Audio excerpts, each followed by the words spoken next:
नमस्कार, आप देख रहे हैं TNR न्यूज़ का खास कार्यक्रम सवाल जो आपका है और मैं हूं आपके साथ में राकेश निर्मलकर।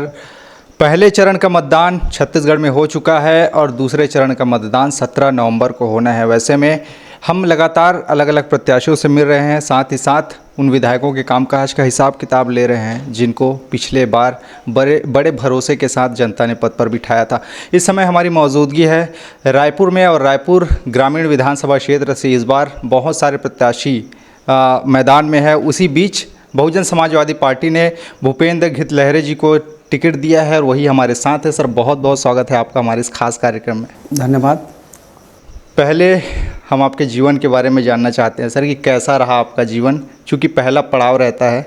अब अपने जीवन के बारे में बताइए, शिक्षा दीक्षा, उसके बाद में हम राजनीतिक चर्चा पे आगे बढ़ेंगे। मेरा जीवन ऐसा है कि हम जो है संघर्षित लोग हैं, मिडिल क्लास लोग हैं। हमारे पिताजी जो हैं वो सब्जी बेचा करते थे और सब्जी बेच के जो है उन्होंने हमको काफ़ी इतना बड़ा किया, हमको पढ़ाया लिखाया, इस लायक बनाया कि हम समाज में जाके अच्छा कार्य कर सके, अपनी बातों को रख सके और इसी प्रकार से हमारी जीवन जो है वो चल रहा है। और हम जो है सामाजिक नेता हैं, सामाजिक लोग हैं। हमारा योगदान जो है हमेशा समाज में ही रहा है, समाज में ही उठना बैठना रहा है शुरू से ही। नहीं, लेकिन राजनीतिक जीवन आपका कैसा रहा, कैसे राजनीति में आए? सर देखिए, ऐसा है कि राजनीति में मैं नहीं आना चाहता था। 2019 में मैं सतनामी समाज से जुड़ा और सतनामी समाज से जब जुड़ा तो मैंने रायपुर संभाग में और दुर्ग संभाग में, बिलासपुर संभाग में मैंने दौरा किया। जब मैंने दौरा किया तो मैंने देखा कि लोग बहुत परेशान हैं, सभी वर्ग के लोग बहुत परेशान हैं। कोई उनको पूछने वाला नहीं है, कोई संरक्षक देने वाला नहीं है। स्थिति जो है वो बहुत गंभीर है। हम लोग आज ही मुझे याद है जब हम डोर टू डोर जाया करते थे तो आज भी कच्चे मकान हैं, आज भी लोगों के घर घर पानी नहीं पहुंचा हुआ है, आज भी कई जगह में ऐसा है खम्भे हैं, बिजली नहीं है। आज 2023 में भी लोग अपने आप को जो है असुरक्षित महसूस कर रहे हैं, उनको मान सम्मान नहीं मिला। तो फिर मैंने देखा तो मैंने बोला यार कुछ तो करना होगा, कोई तो आगे आएगा। अब तो दोबारा कोई महापुरुष जन्म नहीं लेगा, हम में से ये को किसी आगे आना होगा। तो फिर मैंने निर्णय लिया कि भाई कैसे आगे आएँ। तो हमें लगा कि नहीं, अब हमें राजनीति में आना चाहिए और राजनीति एक ऐसी चीज़ है जिससे हम अपने लोगों का सेवा कर सकते हैं, हक अधिकार के लिए हम लड़ सकते हैं। प्रेरित किन से रहे आप? कांशीराम जी रहे या फिर अंबेडकर जी? किन के विचारों से प्रेरित रहे? देखिए, प्रेरित अगर कहा जाए तो हम तो कांशीराम जी को बहुत मानते हैं और अंबेडकर जी को भी बहुत मानते हैं, बाबा घासीदास जी को बहुत मानते हैं, संत माता कर्मा जी को मानते हैं। जितने भी महापुरुष हैं हम सबसे प्रेरित हैं जी। अब राजनीतिक चर्चा पे आते हैं सर। एक जिस क्षेत्र से आपको उतारा गया, बहुत बड़ी जिम्मेदारी इस बार बहुजन समाज पार्टी ने आपको सौंपी है। क्या कुछ देख रहे हैं आप, जनता के बीच में जा रहे हैं तो कैसा रुझान है इस बार? देखिए, मैंने 3 महीना पहले ही रायपुर ग्रामीण में दौरा चालू कर दिया था और जब मैं वहाँ पे भी डोर टू डोर किया, वहाँ पे एक चीज़ मुझे समझ में आई कि जनता के लिए एक भी काम नहीं हुआ है। जो भी वर्किंग हुआ है पेपर वर्किंग हुआ है, कहीं पे भी कोई विकास कार्य दिखा नहीं है। और एक चीज़ ज़्यादा देखने को मिली है, वहाँ सुबह 6 बजे आपको दारू मिल जाता है, सुबह 6 बजे आपको नशे की हर वो चीज़ आपके मोहल्ले में, आपके गांव में जो है वो इजी तरीके से अवेलेबल हो रहा है। तो इससे क्या हो रहा है, जो हमारी जो नव युवा पीढ़ी है वो ख़त्म हो रही है। आज कोई माँ बाप अपने बच्चों को बड़ा करता है कि वो हमें बड़ा मतलब पढ़ाता है लिखाता है कि हमारा वो भविष्य बनेगा। आज युवाओं का भविष्य जो है ना वो बहुत ही पूरा नशे में है। युवा जो है उनको रोज़गार नहीं मिल पाया, उनको किसी तरह कोई काम नहीं मिल पाया। तो नशा जो है वो रायपुर ग्रामीण में जो है बहुत जो है वो स्थिति बहुत ख़राब है, मैंने ये पाया। और घर घर जो है गड्ढा कर दिया गया है, गड्ढे को बंद करने वाला कोई व्यक्ति नहीं है। मतलब इतना है रायपुर ग्रामीण में कि कुछ पूछने वाला व्यक्ति नहीं है कि यहाँ क्या चल रहा है और आपके कुछ मतलब आपके जीवन में क्या चल रहा है। मेडिकल का आप देख लीजिए वही स्थिति है, पानी का वही स्थिति है, बिजली का वही स्थिति है। तो पूरा जो है रायपुर ग्रामीण में डब्बा है, एक भी काम नहीं हुआ है आज की डेट में। लेकिन चुनौती तो बहुत बड़ी है सर आपके सामने, क्योंकि पंकज शर्मा सत्यनारायण शर्मा जी के सुपुत्र हैं और मोतीलाल साहू इस बार भारतीय जनता पार्टी ने उनको प्रत्याशी घोषित किया है। कितनी बड़ी चुनौती है आपके सामने? देखिए सर, चुनौती तो है क्योंकि वो पैसे वाले लोग हैं, उनके पास नोट है, मेरे पास वोट है। तो वो चुनौती तो मेरे लिए है, पर कहीं ना कहीं लोग दुखी हैं, लोग चाहते हैं कि परिवर्तन करना है। आज जैसे आप सत्यनारायण शर्मा जी की बात किए, सत्यनारायण शर्मा जी 35 साल से सेवा कर रहे हैं जनता का। अब उन्हीं के परिवार को सेवा का मौका कर देना ये उचित नहीं है। और भी लोग हैं, अब हमें मौका मिलना चाहिए, हम भी युवा हैं। तो मुझे पूरा यकीन है इस बार जनता जो है बदलाव चाह रही है और जनता देख रही है, जनता समझ रही है और इस बार जनता का पूरा समर्थन, पूरा योगदान मिल रहा है। मुझे पूरा विश्वास है कि इस बार जो है बहुजन समाज पार्टी से, रायपुर ग्रामीण से जनता जो है भूपेंद्र घृतले यानी मुझे विधायक बनाएगी। यदि छत्तीसगढ़ की अगर बात करें तो 2 ही विधायक हैं अभी वर्तमान में, एक केशव चंद्रा जी है जयजयपुर से और दूसरा पामगढ़ से हैं इंदू बंजारे जी। लेकिन ऐसा नहीं लगता कि धीरे धीरे इसका प्रभाव कम होता जा रहा है? इस बार चुनौती और भी ज़्यादा बड़ी है। आपने अभी गोंडवाना गणतंत्र पार्टी से भले ही गठबंधन कर लिया, लेकिन इन क्षेत्रों में जो बहुजन समाजवादी का प्रभाव है काफ़ी कम है, तो कैसे समझेगी जनता? नहीं, देखिए, बहुजन समाज पार्टी का प्रभाव कम नहीं है। बहुजन समाज पार्टी छत्तीसगढ़ में इसका प्रभाव बहुत ज़्यादा है। होता क्या है, जिसकी सत्ता होती है वो दबाव डालती है, तो दबाव की वजह से बहुजन समाज पार्टी के लोग बाहर नहीं आ पाते। हमारा बहुजन समाज पार्टी के लोग हर क्षेत्र में हैं, हर गांव, हर गली में आपको बहुजन समाज पार्टी मिलेगी।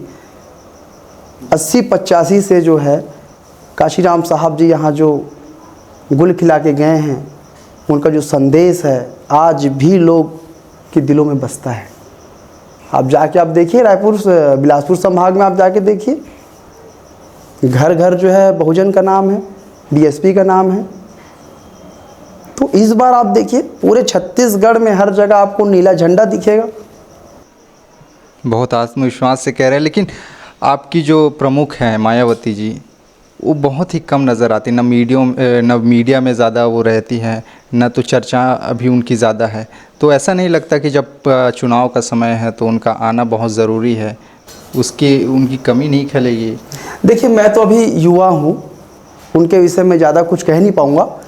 बट अभी जो है मायावती जो है 9 तारीख को बिलासपुर में वो आ रही हैं, उनका 2 दौरा है और वहाँ पे लाखों की संख्या में भीड़ आएगी, लोग आएंगे, उनको सुनेंगे। तो मैं जो है राष्ट्रीय लेवल की राजनीति थोड़ी सा कम समझता हूँ, कम जानता हूँ, क्योंकि मैं छत्तीसगढ़ का सामाजिक आदमी हूँ, अभी राजनीतिक में आया हूँ, तो वो उसमें मुझे बहुत ज़्यादा 9 तारीख को जाएंगे? कोशिश करूँगा, बिल्कुल मैं जाने की प्रयास करूँगा। जी, क्षेत्रीय मुद्दे क्या कुछ हैं जिनको लेकर आप जनता के बीच में जा रहे हैं? देखिए, पहली बात तो सर क्षेत्रीय मुद्दा आपको मैंने बताया, शराब के मामले में नशा जो है वो बहुत बड़ा मुद्दा है। उसके बाद पानी का बहुत बड़ा मुद्दा है, शिक्षा का बहुत बड़ा मुद्दा है। स्कूल तो है पर सिर्फ वो नाम का स्कूल है, काम उसमें कुछ नहीं होता सर। क्षेत्र में देखा है आपने? बिल्कुल, मैंने क्षेत्र में जाके देखा है, कहीं पे काम नहीं हो रहा है। और मैंने तो कई जगह ऐसा देखा है कि गुंडागर्दी भी देखी है। कई बार मैंने जो है गुंडागर्दी भी देखा है। लेकिन मैंने सत्यनारायण शर्मा जी का इंटरव्यू किया था, उनमें जब मैंने पूछा था कि क्षेत्र में कैसी कुछ हालत है जो आपने काम किया है इतने सालों से, तो उनका कहना था कि बढ़िया है, साफ़ सफाई बढ़िया है, सड़कें भी ठीक ठाक हैं, गौठान की स्थिति भी ठीक ही ठाक बताई। आपके नज़र में क्या कुछ है? देखिए, अगर सत्यनारायण शर्मा जी आदरणीय अगर काम किए होते तो आज उनको इतना प्रचार करने की ज़रूरत नहीं पड़ती। आज वो 35 साल से कार्य कर रहे हैं।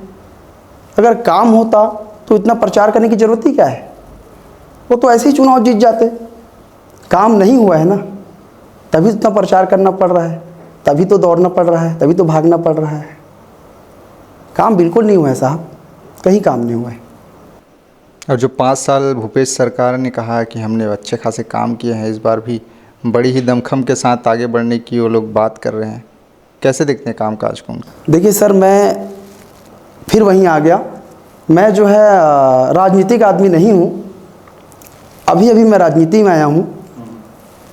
पर भूपेश सरकार कहें, कोई किसी व्यक्ति भी कहें, अगर कोई व्यक्ति काम करता है तो उनको इतना दिखाने की कोई ज़रूरत नहीं है।